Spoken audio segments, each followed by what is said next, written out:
ይሄንን ቪዲዮ ለጓደኛችሁ ላኩለት። ቤስት ፍሬንድ ለምትሉት ለሴትም ለወንድም ይሆናል። እነዚህ ነገሮች የማድረግ ግዴታ አለብህ።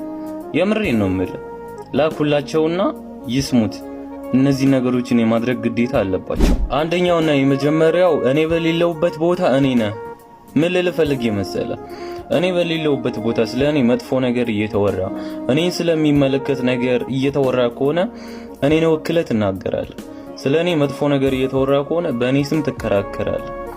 ያ ማለት ጓደኛዬ ስለሆንክ እኔን የሚነካ ነገር ሁሉ አንተን አይምርህም።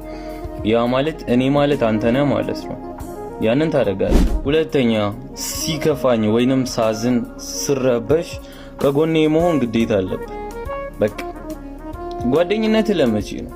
በእነዚህ ጊዜያቶች ከጎኔ ትሆናለህ፣ ግን በቃ ጀስት እንድታውቀው ተረዳኛ።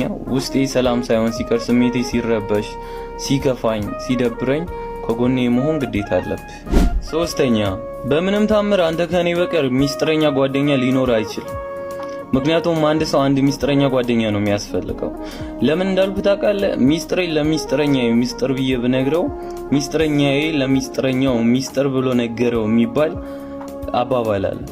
ስለዚህ ሚስጥሬ በሚስጥር መልክ እንዲወጣ ስለማልፈልግ የኔ ትልቁ ንብረት አንተ ጋር ስላለ እባክህ ሌላ ሚስጥረኛ አይኖርም። አራተኛና የመጨረሻው ይሄን ካረክ በቃ ልንደባበር እንችላለን። የማልወደውን ነገር አታርግ። ይሄ ነገር ደስ አይለኝም ያልኩን ነገር አታርግ በፍጹም። በቃ የኔ ስሜት ከሚቀየር ባታረገው ይሻላል። መሀላችን ጥሩ ነገር አይፈጠርም። ስለዚህ አልወደውም ማታርግ ያልኩን ነገር ባክተው።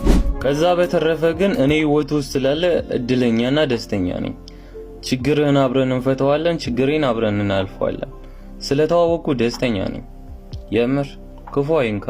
ፈጣሪ አንተና ቤተሰቤን ይጠብቅልኝ። እወድሃለሁ። የነገውን ፈጣሪ ይጠብቅልን ጓደኝነታችንን።